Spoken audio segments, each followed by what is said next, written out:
میرا یہ قدم تمام اولیاء کرام کی گردن پر ہے۔ ایک مرتبہ محلہ حلبہ میں اپنے مہمان خانے میں وعظ فرماتے ہوئے حضور سیدنا غوث اعظم پر اچانک حالت کشف طاری ہوئی۔ آپ رحمت اللہ علیہ نے فرمایا، میرا یہ قدم ہر ولی اللہ کی گردن پر ہے۔ یہ ارشاد سن کر تمام اولیاء اللہ نے اپنی گردنیں جھکا دیں۔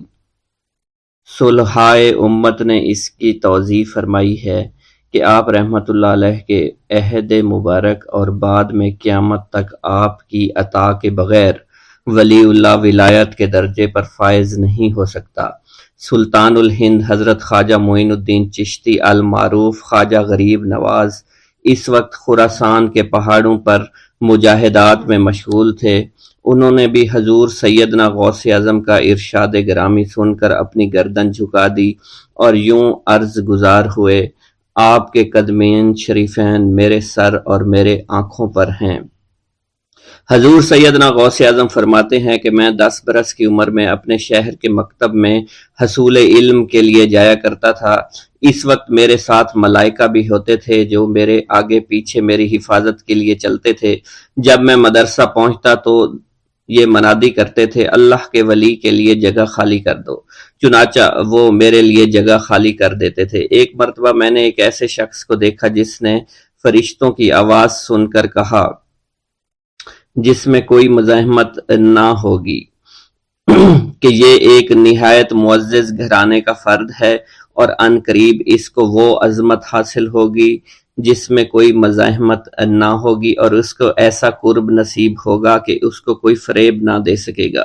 پھر 40 برس بعد میں نے اس شخص کو پہچانا۔ وہ شخص ابدالوں میں سے تھا۔ حضرت شیخ ابو سعود احمد بن بکر حریمی سے مروی ہے کہ حضور سیدنا غوث اعظم نے فرمایا کہ میں 55 سال تک تنہا عراق کے بیابانوں میں پھرتا رہا۔ میں لوگوں کو نہ جانتا، لوگ مجھے نہ جانتے۔ اسی دوران میرے پاس رجال الغیب اور جنات تشریف لاتے جنہیں میں طریقت اور اصول کی تعلیم دیتا تھا۔ ابتدا میں جب میں عراق میں داخل ہوا تو حضرت خضر میرے ہم سفر بنے، اور بعد میں اس وقت ان کو پہچانتا نہ تھا، اور اس کے ساتھ میرا معاہدہ ہوا کہ میں ان کے کسی حکم کی خلاف ورزی نہیں کروں گا۔ ایک مرتبہ انہوں نے مجھے ایک جگہ بیٹھنے کا حکم دیا اور میں اس جگہ 3 سال تک بیٹھا رہا۔ سال میں ایک مرتبہ حضرت خضر میرے پاس تشریف لاتے، فرماتے کہ یہی تیرا مقام ہے جہاں تجھے پہنچایا گیا ہے۔ اس عرصہ کے دوران تمام نفسانی خواہشات مجھ پر انسانی شکل میں وارد ہوئیں، لیکن اللہ عز و جل نے مجھے ہر موقع پر استقامت عطا فرمائی اور مجھے ان خرافات سے بچائے رکھا۔ ابتدا میں میرا نفس مجاہدہ کا کوئی طریقہ اختیار کرتا تو میں اس پر قائم ہو جاتا اور کسی چیز کو قبول نہ کرتا تھا۔ ایک طویل مدت تک اپنا گلا گھونٹتے ہوئے میں مدائن کے جنگلوں میں مجاہدات میں مشغول رہا۔ حضور سیدنا غوث اعظم فرماتے ہیں کہ میں نے اپنے نفس کو مختلف مجاہدوں، مختلف ریاضتوں اور مختلف مشقتوں میں ڈالے رکھا۔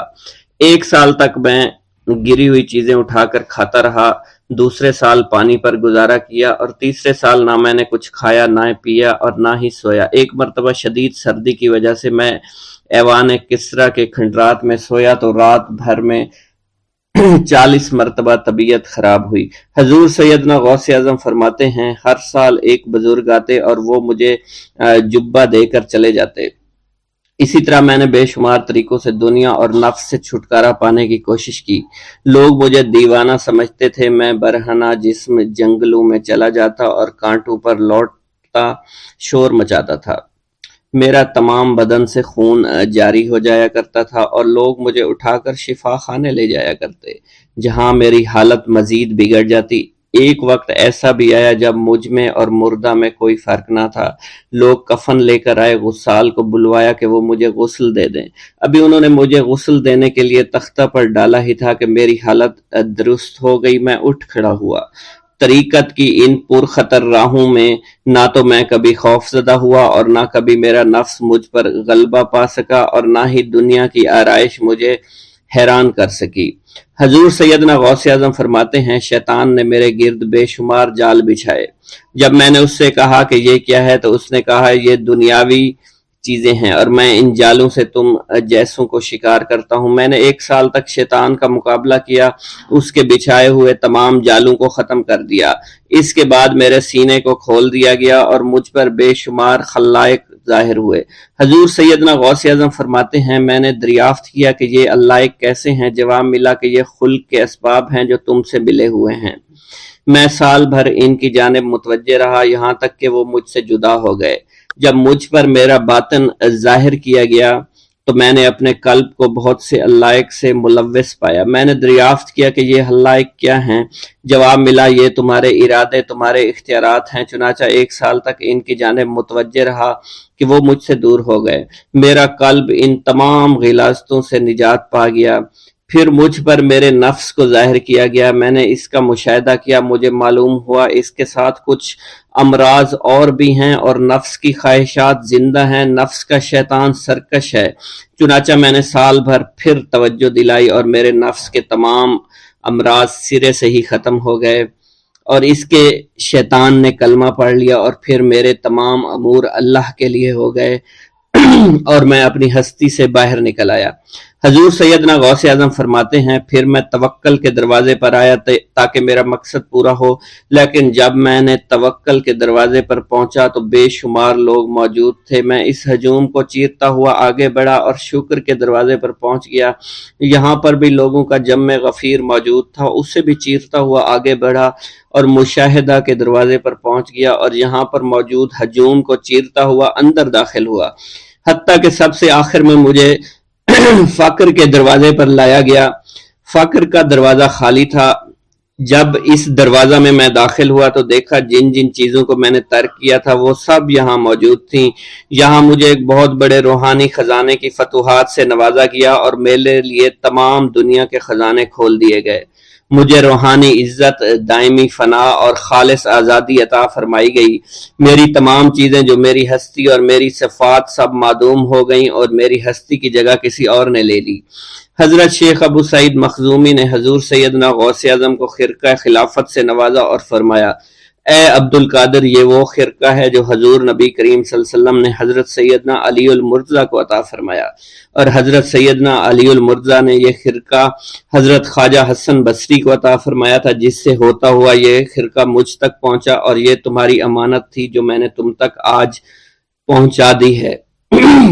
حضور سیدنا غوث اعظم نے جب خرقہ مبارک کو زیب تن کیا تو آپ پر بے شمار انوار و تجلیات کی بارش ہونا شروع ہو گئی۔ حضور سیدنا غوث اعظم نے حضرت شیخ ابو سعید مخزومی کے مدرسہ میں تدریسی فرائض سر انجام دینا شروع کر دیے۔ آپ کے لیے فی الحال تدریسی مصروفیات کے علاوہ کوئی کام نہ تھا۔ آپ کی شبانہ روز کی محنت سے آپ کے نام کا شعرہ کچھ ہی دنوں میں سارے بغداد میں پھیل گیا۔ طلبہ دور دراز کے علاقوں سے علم کے حصول کے لیے آنے لگے۔ طلبہ کی تعداد جب مزید بڑھنا شروع ہو گئی تو ارد گرد کے کئی مکانات کو خرید کر مدرسہ میں داخل کر لیا گیا۔ کتب سیر میں منقول ہے کہ 528 ہجری میں آپ مدرسہ نظامیہ کی وسیع عمارت تعمیر فرما چکے تھے۔ اس مدرسہ کی تعمیر میں آپ نے بحیثیت مزدور بھی حصہ لیا تھا۔ حضرت شیخ ابو الخشاب سے مروی ہے کہ میں جوانی میں جب علم نحو پڑھ رہا تھا تو لوگوں نے مجھے حضور سیدنا غوث اعظم کے پاس جانے کا مشورہ دیا، اور اس کی وجہ سے مجھے بھی اشتیاق ہوا کہ میں آپ کا واز سنوں۔ ایک مرتبہ کچھ لوگوں کے ہمراہ آپ کی مجلس میں دوستوں کے ہمراہ حاضر ہوا۔ آپ نے میری جانب توجہ کرتے ہوئے فرمایا ہماری صحبت اختیار کر لو۔ چنانچہ میں نے آپ کے فرمان کے مطابق آپ کی صحبت کو اختیار کر لیا۔ آپ نے مجھے علم نحو کے علاوہ علوم عقلیہ اور تقلد حاصل کیے جس سے مجھے کوئی واقفیت پہلے نہیں تھی۔ 1 سال کے عرصہ میں آپ کی نظر کرم سے میں نے وہ علوم حاصل کر لیے جو گزشتہ اتنی عمر گزارنے کے باوجود بھی مجھے حاصل نہیں ہوئے تھے۔ منقول ہے حضرت شیخ بقا بن بطو، شیخ علی بن ہیتی اور شیخ کیلوی جب حضور سیدنا غوث اعظم کے مدرسہ میں آتے تو جھاڑو دیا کرتے تھے اور چھڑکاؤ کرتے تھے، لیکن آپ کی اجازت کے بغیر کبھی اندر داخل نہ ہوتے تھے۔ اجازت ملنے کے بعد آپ حضرات اندر داخل ہوتے اور اجازت ملنے پر ہی بیٹھتے تھے۔ آپ سے امان طلب کرتے اور امان مل جانے کے بعد مؤدب ہو کر بیٹھ جاتے۔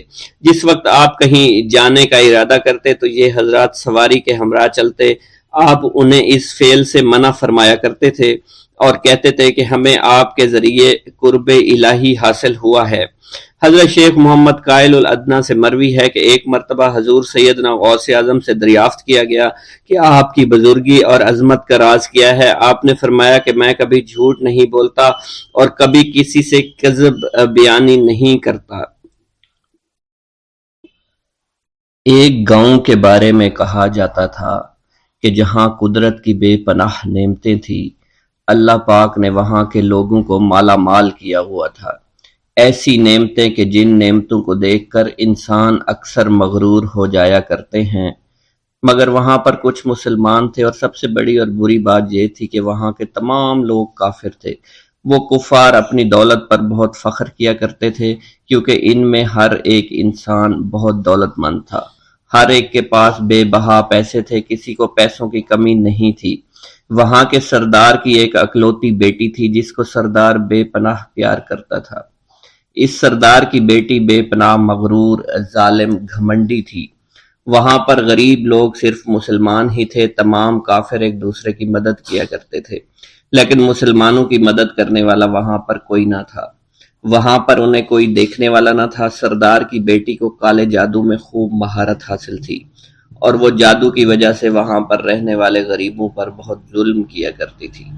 تمام مسلمان اس سے بے حد پریشان تھے، اور وہ لوگوں کو غلام بناتی اور مزدور بناتی تھی۔ اگر ان میں کوئی اس کی بات نہ مانتا تو اس کو قیدی بنا کر اپنے اشاروں پر نچایا کرتی تھی۔ اس بستی میں چونکہ اکا دکا مسلمان تھے جن کا کوئی پرسان حال نہیں تھا، کوئی بھی ان کو بچانے والا نہیں تھا۔ جب وہ سردار کی بیٹی کے ظلم حد سے بڑھ گئے تو مسلمانوں میں سے ایک بوڑھے شخص نے اللہ کے حضور گڑ گڑا کر دعائیں کی، اے اللہ، ہمارے چند نسلیں جو یہاں پر بچی ہوئی ہیں، ان نسلوں کو تو بچا لے۔ یہ سردار کی بیٹی جس نے ہمارا جینا دشوار کر رکھا ہے، یہاں کوئی بھی انسان ہمارا حال نہیں پوچھتا، اور نہ ہی ہمارے پاس مال و دولت ہے، اور نہ ہی ہمارے پاس جسمانی طاقت بچی ہے۔ یا اللہ، ہمارے لیے کوئی ایسا بندہ بھیج جو نہ صرف طاقتور ہو بلکہ اس جادوگرنی یعنی سردار کی بیٹی کو بھی ہرا سکے۔ اللہ رب العزت نے اس بوڑھے کی دعا کو قبول فرمایا، اور یوں اس جگہ پر ایک اللہ والے کو بھیج دیا، اور وہ اللہ والے ایسے ہی بستی میں داخل نہیں ہوئے، بلکہ ایک دن کچھ عجیب واقعہ ہوا۔ ان کافروں کا سردار جنگل میں سیر سپاٹے کرتے ہوئے نکلا تھا، بڑی شان سے چلتا ہوا وہ سفر کر رہا تھا۔ اچانک ایک زہریلا سانپ اس کے سامنے آیا۔ اس زہریلے سانپ نے بادشاہ کو ڈس لیا، اور وہ بے ہوش ہو کر زمین پر گر پڑا اور تڑپنے لگا۔ اس کے جو ساتھی تھے انہوں نے جب اپنے سردار کو یوں تڑپتا ہوا دیکھا اور سردار کی غیر حالت دیکھی تو کہ جسے ایک زہریلے سانپ نے کاٹ لیا ہے، تو وہ فوراً اسے اٹھا کر گھر لے آئے تاکہ اسے بچانے کے لیے کچھ کیا جا سکے۔ اس لڑکی نے اپنے باپ کی جب یہ حالت دیکھی تو اپنے آس پاس کے بڑے بڑے حکیموں کو بلایا، لیکن عجیب بات یہ تھی کہ لاکھ کوشش کے باوجود زہر نکالنے میں سارے ناکام ہو رہے تھے، اور زہر تیزی کے ساتھ اس کے جسم میں پھیلتا چلا جا رہا تھا۔ لیکن اسی وقت وہاں ایک درویش کی آمد ہوئی، ایک اللہ والے آئے، ان اللہ پاک نے اس مقصد کے تحت وہاں بھیجا تھا۔ اس اللہ کے ولی نے سردار کے گھر پر پہنچ کر دروازے کو کھٹکھٹایا۔ نوکروں نے پوچھا کون ہو، کس سے ملنا ہے؟ اس نے کہا میں نے سنا ہے کہ یہاں کے سردار کو سانپ نے ڈس لیا ہے۔ نوکر کہنے لگے کہ تمہیں کیسے پتا چلا کہ یہاں کے سردار کو سانپ نے ڈس لیا ہے؟ تم تو ہمیں اجنبی لگتے ہو، ہم نے تمہیں آج تک یہاں نہیں دیکھا ہے۔ اس نے کہا میں مسافر ہوں اور مجھے خبر ملی ہے کہ یہاں کے سردار کو ایک زہریلے سانپ نے ڈس لیا ہے اور کوئی بھی اس کا علاج نہیں کر پا رہا۔ نوکروں نے کہا تم کون ہو؟ اللہ والے نے کہا میں حکیم ہوں اور میں ان کے علاج کی غرض سے یہاں آیا ہوں۔ وہ نوکر اللہ والے کی حالت دیکھ کر ہنسنے لگے، کیونکہ آپ نے پھٹے پرانے کپڑے پہن رکھے تھے اور دیکھنے سے بہت غریب معلوم ہوتے تھے۔ وہ نوکر کہنے لگے کہ اتنے بڑے سردار کا علاج کرو گے؟ ارے یہاں تو اس کے پاس بڑے بڑے حکیم بلائے گئے ہیں، ہمارے سردار کے پاس پیسوں کی کوئی کمی نہیں ہے، اور وہ تم جیسے غریب سے بھلا کیوں علاج کروائیں گے؟ درویش نے کہا اگر تم چاہتے ہو تمہارے سردار کی جان بچ جائے پھر مجھے اندر جانے دو۔ غلام کہنے لگا ٹھیک ہے ہم اندر جا کر اجازت لے کر آتے ہیں۔ نوکر اندر گئے، سردار کی بیٹی سے کہا ایک غریب آیا ہے، کپڑوں سے فقیر معلوم ہوتا ہے لیکن کہتا ہے میں سردار کا علاج کر سکتا ہوں اور میں سردار کا علاج کروں گا۔ جو زہر تیزی کے ساتھ جسم میں پھیل رہا ہے میں اس کو باہر نکال پھینک کروں گا۔ اس کی بیٹی کہنے لگی ٹھیک ہے بلا لو۔ جب وہ اللہ والے اس کے گھر کے اندر گئے تو دیکھا سردار تڑپ رہا تھا، ٹانگ کو بار بار بستر پر پٹخ رہا تھا۔ اللہ والے نے اس کے پیر کی طرف دیکھا جہاں سانپ نے اس کو کاٹا تھا، اسی جگہ اللہ والے نے تھوک دیا، فوراً وہاں سے بھاگ گئے۔ اس کے سارے سپاہی اس کی بیٹی دیکھ کر حیران رہ گئے کہ یہ بھلا کون سا دیوانہ ہے، کمرے میں آیا، علاج کی بجائے اسی جگہ پر تھوک دیا جہاں صرف کاٹا تھا اور بھاگ بھی گیا، اس کو کوئی گرفتار نہیں کر سکا۔ سردار کی بیٹی غصے میں تل ملا اٹھی کہ اس نے جو گستاخی کی ہے اس کی کوئی بات نہیں، تھوک کو میں صاف کروا دوں گی مگر اس کو تو میں ابھی گرفتار کرواتی ہوں۔ اور اس نے اپنے سردار کے ایک نوکر سے کہا کہ اس تھوک کو صاف کرو۔ اس نوکر نے تھوک کو صاف کرنے کی بجائے اس کو اچھی طرح سے ٹانگ پر مل دیا۔ لڑکی نے کہا کیا کر رہی ہو؟ اس فقیر نے میرے باپ کی ٹانگ پر تھوک دیا، اب اس تھوک کو تم مل رہے ہو۔ حکیم نے اپنے ہاتھ کے اشارے سے سردار کے بیٹے کو روک دیا۔ جیسے اس تھوک کو سردار کی ٹانگ پر ملا گیا فوراً سارا زہر ختم ہو گیا۔ جو ٹانگ کٹنے کے قابل تھی وہ ٹانگ بالکل ٹھیک ہو چکی تھی، جو نیلی پڑ چکی تھی اب اصلی حالت میں آہستہ آہستہ واپس آ رہی تھی۔ اور جب وہ قبیلے کا سردار بالکل ٹھیک ہو گیا، ہوش میں آ گیا تو حیران رہ گیا۔ اسے بتایا کہ فقیر بابا کے تھوک کی وجہ سے آپ ٹھیک ہوئے ہیں۔ اس نے کہا وہ بزرگ تو ہمارے لیے مسیحا ہے، تم لوگوں نے انہیں جانے کیوں دیا؟ انہیں میرے پاس لے کر آؤ، انہوں نے ہم پر بہت بڑا احسان کیا ہے، ہم اس کے احسان کا بدلہ ضرور چکائیں گے۔ اس کی بیٹی جو خاموشی سے باپ کو دیکھ رہی تھی اس نے کچھ بھی نہ کہا۔ گاؤں کے سردار کے کہنے پر سارے سپاہی اللہ والے کو ڈھونڈنے کے لیے نکل گئے۔ وہ چاروں طرف پھیل گئے لیکن کہیں بھی اللہ والے کا پتہ نہیں چل رہا تھا۔ پھر جب سپاہی تلاش کرتے کرتے جنگل میں داخل ہوئے، وہاں ایک درخت کے نیچے ایک آدمی کو عبادت کرتے ہوئے دیکھا۔ وہ غور سے اس کو دیکھ رہے تھے اور کہہ رہے تھے یہ کس طرح کی عبادت کر رہے ہیں؟ ہم لوگ تو اپنے بتوں کے آگے ہاتھ جوڑتے ہیں، یہ نہ جانے کس کو سجدہ کر رہے ہیں۔ خیر، عبادت کے فوراً بعد اللہ والے کو پکڑ لیا، گاؤں کے سردار کے سامنے پیش کیا۔ وہ کہنے لگا آپ کون ہیں اور کہاں سے آئے ہیں؟ سب سے پہلے تو میں گستاخی کی معافی چاہتا ہوں، میرے لوگوں نے آپ کے ساتھ بڑی بدتمیزی کی لیکن آپ کی وجہ سے آج میں زندہ ہوں۔ ہم گناہ گاروں کی وجہ سے آپ جیسے لوگوں کو بہت تکلیف ہوئی ہے، اس لیے میں معذرت چاہتا ہوں۔ آپ سے درخواست کرتا ہوں کہ آپ میری طرف سے یہ قیمتی لباس یعنی کپڑے اور عربی گھوڑا قبول کیجئے۔ اللہ والوں نے اس کی طرف مسکرا کر دیکھا اور کہا یہ گھوڑا، یہ لباس بہت قیمتی ہے مگر یہ لباس پہن کر اس گھوڑے کے لیے گھاس کاٹوں گا تو کیا اچھا لگوں گا؟ سردار نے کہا فکر نہ کریں، گھوڑے کے ساتھ ساتھ ہم آپ کو نوکر بھی دیں گے۔ اللہ والے نے کہا کہ اتنی مال و دولت اور نوکروں کے ساتھ میں اکیلا رہوں گا؟ گاؤں کا سردار بولا حضور آپ کی یہ بات سن کر میں سوچ میں گم ہو گیا ہوں، لیکن یہ میری بیٹی آپ کے سامنے حاضر ہے۔ بیٹی حیرت سے اپنے باپ کو دیکھ رہی تھی کہ میرا باپ اب کیا کہنے والا ہے۔ سردار نے کہا میری بیٹی جسے آپ نے دیکھ لیا ہے اس کی شادی میں آپ سے کر دوں گا مگر ایک شرط ہے کہ آپ کو اپنے مذہب کو چھوڑنا پڑے گا۔ میرے سپاہیوں نے آپ کو عبادت کرتے ہوئے دیکھا ہے، جہاں تک ہمارے معمولات ہیں ہم بتوں کے آگے سجدہ کرتے ہیں اور ان کی عبادت کرتے ہیں، اور آپ جس کے آگے سجدہ کرتے ہیں وہ اللہ ہے، یعنی آپ مسلمان ہیں، اس لیے آپ کو اپنا مذہب چھوڑنا پڑے گا۔ کیا آپ ایسا کر سکتے ہیں؟ اللہ والے نے کہا کہ مجھے ایک بات بتائیے، آپ سب کچھ دیکھ رہے ہیں، آپ نے مجھے یہ بھی دعا دی کہ میری اولادیں ہوں اور آپ کی نسل آپ کی بیٹی سے چلے گی۔ مجھے ایک بات بتائیں، اگر ان بچوں میں سے کسی بچے کو خدا نخواستہ کچھ ہو گیا تو کس کو رونا پڑے گا؟ سردار نے جواب دیا اگر خدا نہ خواستہ کچھ ایسا ہوا تو رونا مجھ کو ہی پڑے گا۔ اللہ والا نے مسکرا کر کہا اگر یہ سارا مال لے کر مجھے رونا ہی پڑا تو آپ اپنا گھوڑا، اپنی دولت، اپنی بیٹی، ہر چیز اپنے پاس رکھ لو۔ میں خوش ہوں، میں مسلمان ہوں، میں ٹھیک ہوں۔ اگر یہ تمام چیزیں لے کر مجھے اپنا محلہ چھوڑنا پڑے تو میں اپنی جان دے کر بھی اپنے مذہب کو نہیں چھوڑوں گا۔ جس طرح آپ نے مجھے نوازا ہے، میں اسی رب کے دین کو چھوڑ کر چلا جاؤں گا۔ صرف چند پیسوں کی خاطر میں ہر دن پیسہ نہیں کر سکتا، اور اپنی درویشی میں بہت خوش ہوں۔ اللہ نے مجھے جس مقصد کے لیے بھیجا تھا وہ میرا مقصد پورا ہو جائے گا۔ گاؤں کے سردار نے پوچھا، یہ کہہ کر وہ اللہ والے جانے لگے تو سردار نے درویش کو رک جانے کا کہا اور کہنے لگے میں نے مال دے کر تمہیں آزمایا اور تمہیں پرکھا، لیکن تم اپنے مذہب کو چھوڑنے پر راضی نہیں ہو۔ اگر تم یہی سب کرنے آئے تھے تو تمہیں اس بات کا ڈر نہیں؟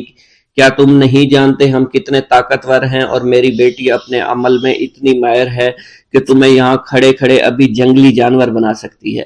اللہ والے نے کہا کہ اس نے جنگلی جانور کمزور لوگوں کو بنایا ہوگا، یہ مجھے جانور بنا کر تو دکھائے۔ اس سے پہلے کہ گاؤں کا سردار اپنی بیٹی سے کچھ کہتا کہ اس پر وار کرو، اللہ والے نے جادوگرنی پر ایسی پھونک ماری کہ وہ اسی وقت ایک بہت بڑی چھپکلی بن گئی۔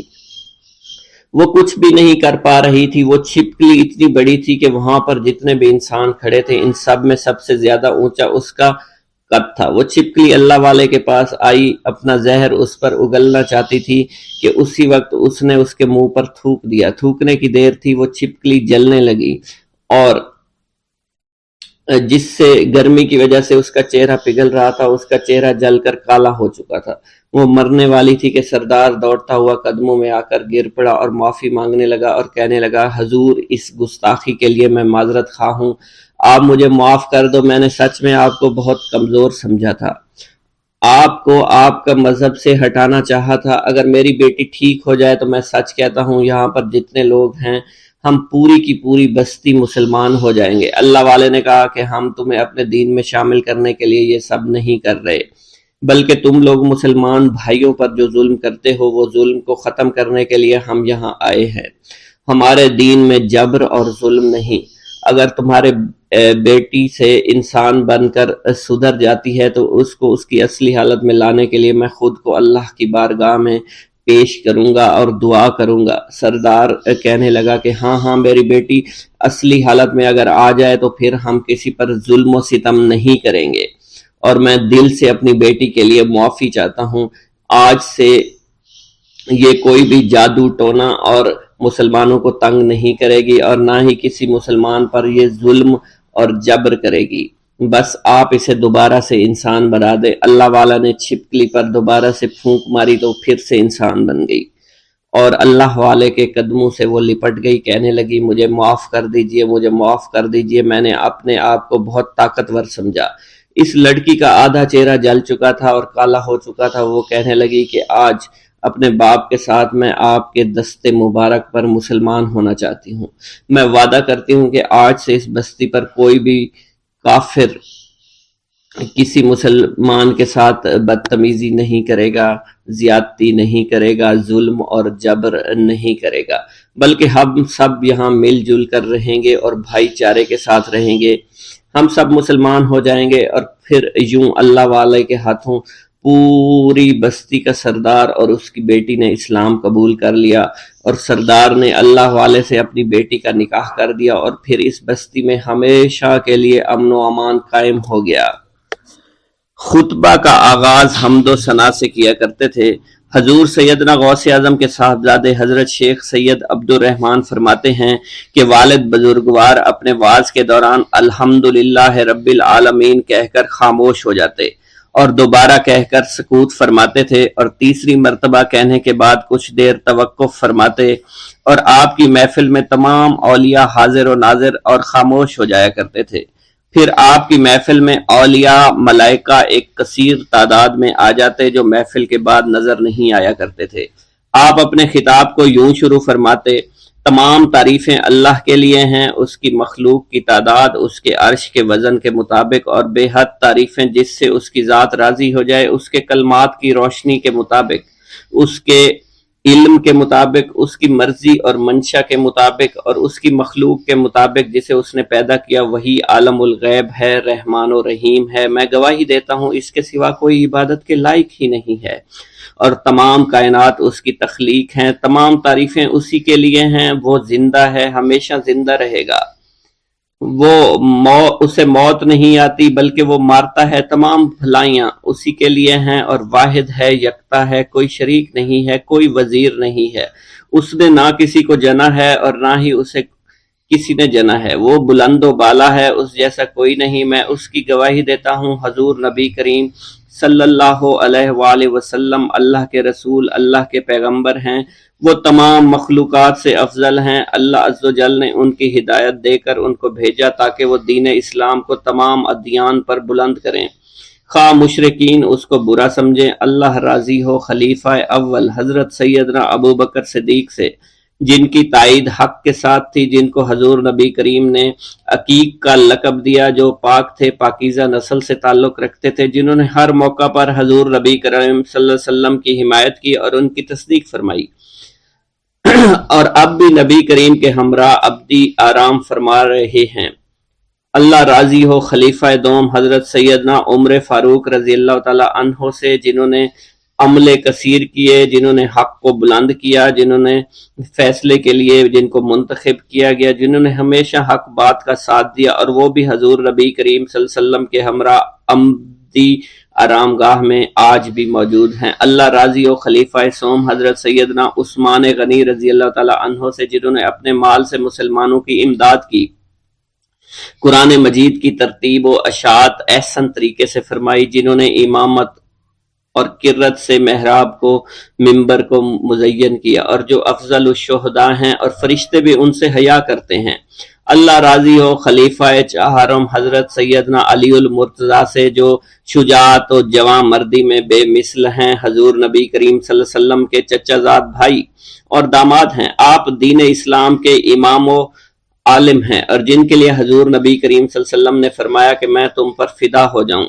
اللہ راضی ہو حسنین کریمین حضرت سیدنا امام حسن امام حسین سے، جن کی نیکیاں تا حشر قائم رہنے والی ہیں اور جن کے مراتب بے مثل ہیں۔ اللہ نے ان کے قلوب کو نیکیوں کی جانب مائل کیا۔ اے اللہ تو ہمارے رازوں اور دلی کیفیات سے واقف ہے، ہمیں ہر عمل کرنے اور برائی سے بچنے کی توفیق عطا فرما، اور ہمیں گناہوں کی لذت سے بچا، ہمیں اپنے ما سوا سے محفوظ رکھ اور اپنی مشغولیت عطا فرما۔ بے شک اللہ کے سوا کوئی عبادت کے لائق نہیں، جو چاہتا ہے وہی ہوتا ہے، اور وہی قوی اور وہی عظیم ہے۔ اے اللہ ہمیں غفلت سے بچا اور ہمارے اوپر وہ بوجھ نہ ڈال جو تو نے پہلی امتوں پر ڈالا۔ اے ہمارے رب العالمین ہمیں معاف فرما اور ہماری مغفرت عطا فرما، کیونکہ تو ہی ہمارا رب ہے، تو ہی ہمارا مولا ہے، آمین۔ حضرت شیخ عبداللہ جبائی کا قول ہے کہ حضور سیدنا غوث اعظم رحمت اللہ علیہ نے مجھ سے ارشاد فرمایا کہ میرے نزدیک کھانا کھلانا اور حسن اخلاق افضل اور اعلیٰ ہیں۔ آپ کے پاس کبھی پیسہ نہیں ٹھہرا کرتا تھا، اگر صبح کے وقت آپ کے پاس 1000 دینار آ جاتے تو شام تک وہ غریبوں اور محتاجوں میں تقسیم ہو جایا کرتے تھے۔ حضور سیدنا غوث اعظم کی پرورش نہایت ہی بابرکت ماحول میں ہوئی۔ آپ نے ابتدا میں گوشہ نشینی اختیار کی اور خود کو دنیاوی غلاظتوں سے پاک رکھا۔ آپ نے 51 برس کی عمر میں شادی کی۔ جب آپ سے اس بارے میں دریافت کیا گیا تو آپ نے فرمایا، جب مجھے حضور نبی کریم صلی اللہ علیہ وسلم نے نکاح کی اجازت دی تو میں نے نکاح کر لیا۔ حضور سیدنا غوث اعظم نے اپنی ذات کو اللہ عز و جل کی خوشنودی کے لیے وقف کر رکھا تھا۔ آپ کی راتیں جاگ کر گزرا کرتی تھی اور ساری رات آپ مراقبہ اور مشاہدہ میں گم ہوا کرتے تھے۔ آپ کی عادت مبارکہ تھی کہ آپ سجدہ کو دراز کیا کرتے تھے اور بیٹھ کر مراقبہ فرمایا کرتے تھے۔ اسی دوران آپ کا جسم مبارک نورانی شعاؤں کے زیر اثر ہوتا اور کئی مرتبہ آپ نورانی شعاؤں میں غائب ہو جایا کرتے تھے۔ حضرت شیخ ابو عبداللہ بن حسنین بن ابی الفضل فرماتے ہیں کہ حضور سیدنا غوث اعظم کے بعض دہقانی مریدین ہر سال آپ کے لیے گیہوں بوتے تھے اور جائز طریقہ سے اسے پالتے تھے۔ پھر آپ کے بعض مریدین اسے پیستے اور آپ کے لیے ہر روز 4-5 روٹیاں پکاتے اور شام کو آپ کے پاس روٹیاں لے کر آیا کرتے تھے۔ آپ حاضرین میں ایک ایک ٹکڑا تقسیم کر دیتے اور جو بچ جاتا وہ اپنے لیے رکھ لیا کرتے تھے۔ حضرت شیخ خضر حسنی سے منقول ہے، حضور سیدنا غوث اعظم ایک شکستہ دل فقیر کو دیکھا، آپ نے اس سے اس کی کیفیت کے متعلق دریافت کیا تو اس نے کہا کہ میں آج دریا کے کنارے گیا اور ملاح سے کہا مجھے دریا کے پار لے جائے۔ اس نے انکار کر دیا۔ میں اپنے اس افلاس کے سبب پریشان اور شکستہ دل ہوں۔ ابھی اس فقیر کا کلام جاری تھا کہ ایک شخص آپ کی خدمت میں حاضر ہوا اور 30 دینار آپ کی خدمت میں پیش کیے۔ آپ نے وہ دینار اس فقیر کو دے دیے اور فرمایا کہ اس ملاح سے کہنا کہ کسی فقیر کا سوال رد نہ کیا کرے۔ حضرت شیخ معمر ابو المظفر فرماتے ہیں میں نے حضور سیدنا غوث اعظم سے زیادہ کسی کو درگزر فرمانے والا آج تک نہیں دیکھا۔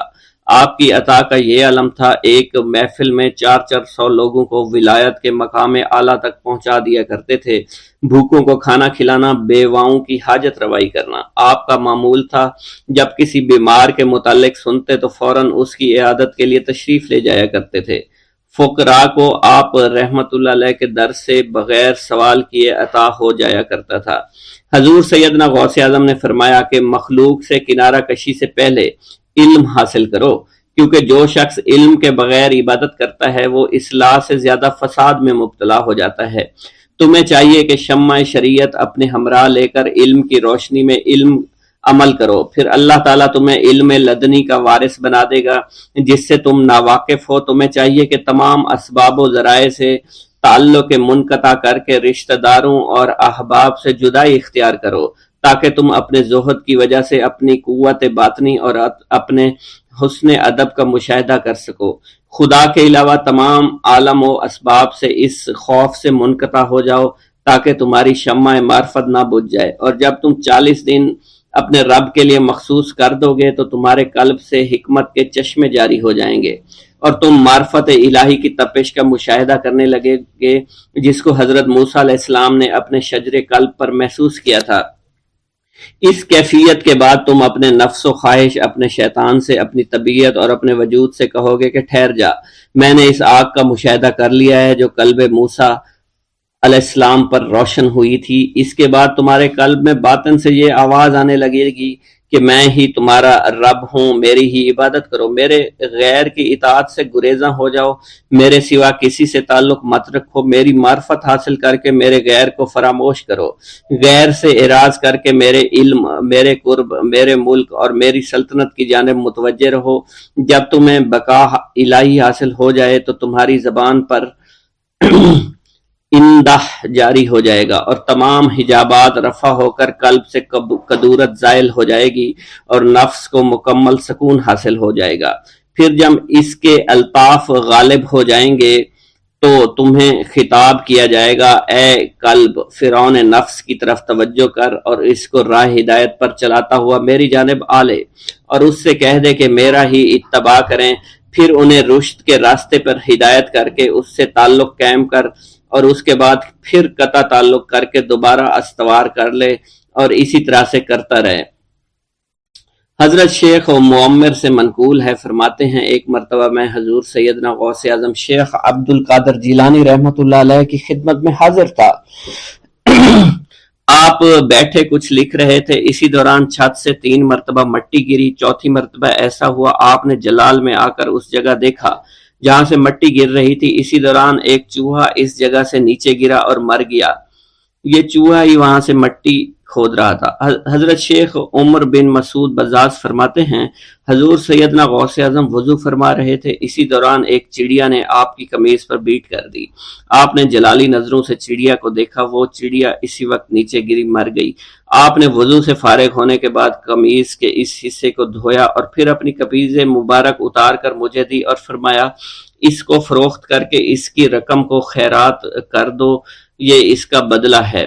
حضور سیدنا غوث اعظم کے زمانہ میں بہت ہی گناہگار شخص تھا، اس کے دل میں آپ سے بے پناہ محبت تھی۔ جب اس کے مرنے کے بعد دفن کیا گیا تو قبر میں منکر نکیر نے سوالات کیے تو اس نے سوال کے جواب میں عبد القادر جواب دیا۔ منکر نکیر نے اللہ کی بارگاہ میں اس کے جواب کو پیش کیا۔ حکم ہوا اگرچہ یہ بندہ فاسقوں میں سے ہے لیکن یہ میرے محبوب سید عبد القادر جو کہ صادقین میں سے ہیں ان سے محبت رکھتا ہے۔ بغداد کے محلہ باب العز کے قبرستان میں سے ایک قبر سے مردہ کے چیخنے کی آواز آنے لگی۔ لوگوں نے حضور سیدنا غوث اعظم کی خدمت میں عرض ہو کر عرض کیا، آپ نے دریافت کیا کیا صاحب قبر نے مجھ سے خرقہ پہنا؟ لوگوں نے عرض کیا ہمیں اس کا علم نہیں۔ آپ نے دریافت کیا کیا یہ میری محفل میں کبھی شریک ہوا؟ ہمیں اس کا علم نہیں۔ آپ نے پھر دریافت کیا کیا کبھی میرے پیچھے نماز پڑھی؟ نہیں معلوم۔ آپ نے مراقبہ فرمایا اور آپ کے چہرہ مبارک پر جلالیت کے آثار نمودار ہو گئے۔ بعد ازاں آپ نے چہرہ مبارک پر وقار ظاہر ہوا اور آپ نے فرمایا کہ اس شخص نے میری زیارت کی، مجھ سے حسن ظن رکھا، اسی وجہ سے اللہ نے اس پر رحم فرما دیا ہے، چنانچہ اس کے بعد کبھی قبر سے آواز نہیں آئی۔ منقول ہے حضرت شیخ ابو الحسن علی بن وہب ازجی بیمار ہو گئے، حضور سیدنا غوث اعظم عیادت کے لیے تشریف لائے تو آپ نے وہاں ایک قمری اور ایک کبوتری کو دیکھا۔ حضرت شیخ ابو الحسن نے آپ سے عرض کی کہ یہ کبوتری 6 ماہ سے انڈے نہیں دے رہی اور قمری 9 مہینے سے بول نہیں رہی۔ آپ نے کبوتری سے فرمایا تو اپنے مالک کو فائدہ پہنچا اور قمری سے فرمایا تو اپنے خالق کی تسبیح کر۔ چنانچہ قمری نے اسی وقت کوکو کرنا شروع کر دیا، یہاں تک کہ بغداد کے لوگ اس کی آواز سننے کے لیے جوق در جوق جمع ہونا شروع ہو گئے اور کبوتری نے بھی انڈے دے دیے اور ان سے بچے نکلے۔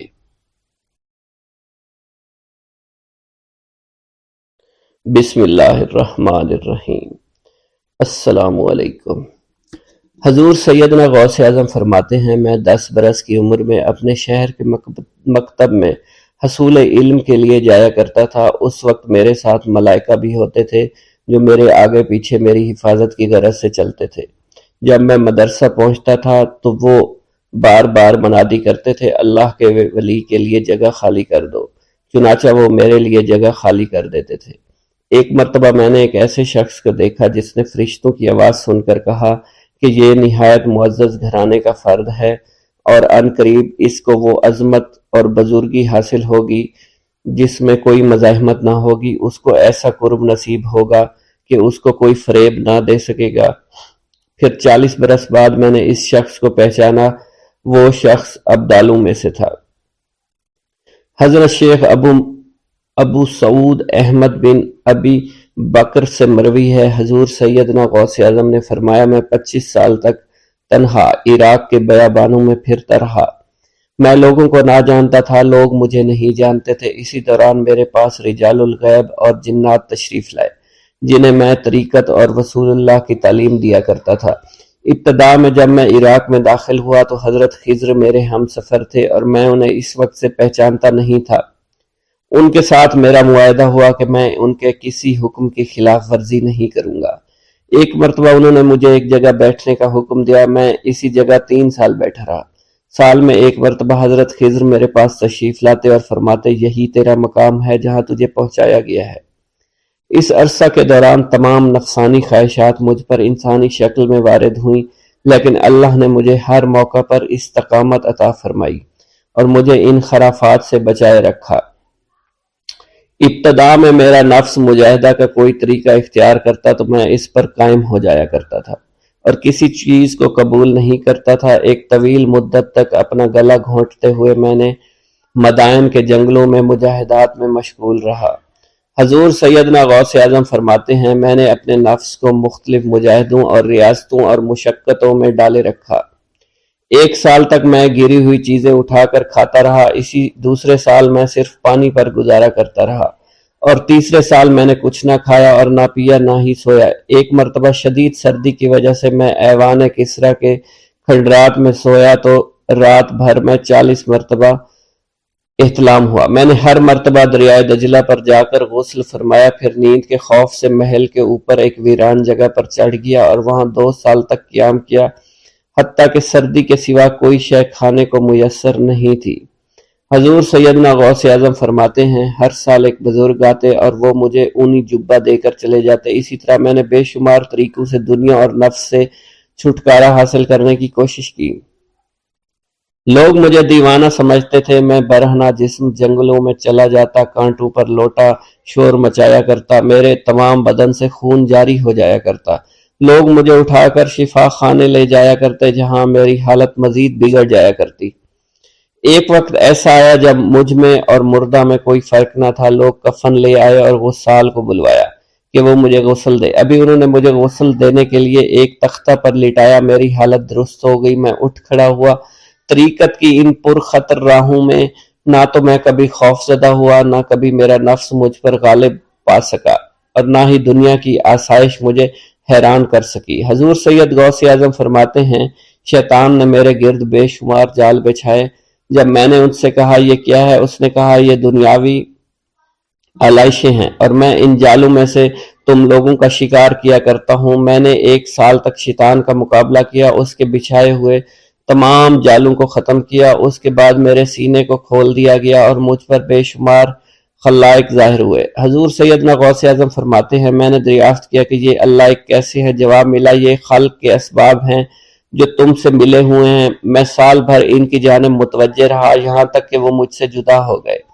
جب مجھ پر باطن ظاہر ہوا تو میں اپنے قلب کو بہت سے علائق سے ملوث پایا۔ میں نے دریافت کیا یہ علائق کیا ہیں؟ جواب ملا، یہ تمہارے ارادے، تمہارے اختیارات ہیں۔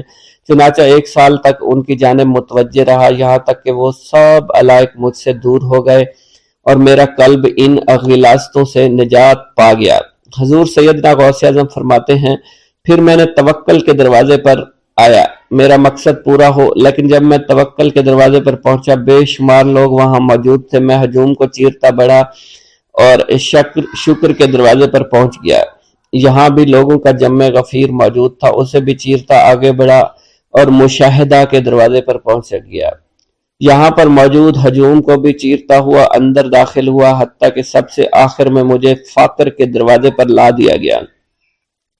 فقر کا دروازہ خالی تھا۔ جب میں اس دروازے میں داخل ہوا تو دیکھا جن جن چیزوں کو میں نے ترک کیا تھا وہ سب یہاں موجود تھی۔ یہاں مجھے ایک بہت بڑے روحانی خزانے کی فتوحات سے نوازا گیا، میرے لیے تمام دنیا کے خزانے کھول دیے گئے، مجھے روحانی عزت، دائمی غنا اور خالص آزادی عطا فرمائی گئی۔ میری تمام چیزیں جو میری ہستی اور میری صفات سب معدوم ہو گئی تھی، وہ میری ہستی کی جگہ کسی اور نے لے لی تھی۔ حضرت شیخ ابو سعید مخزومی نے حضور سیدنا غوث اعظم کو خرقہ خلافت سے نوازا اور فرمایا، اے عبد القادر، یہ وہ خرقہ ہے جو حضور نبی کریم صلی اللہ علیہ وسلم نے سیدنا علی المرتضیٰ کو عطا فرمایا۔ سیدنا علی المرتضیٰ نے یہ خرقہ خواجہ حسن بصری کو عطا فرمایا، جس سے ہوتا ہوا یہ مجھ تک پہنچا، اور یہ تمہاری امانت تھی جو میں نے تم تک پہنچا دی۔ حضور سیدنا غوث اعظم نے جب خرقہ مبارک کو زیب تن کیا تو آپ پر بے شمار انوار و تجلیات کی بارش ہونا شروع ہو گئی۔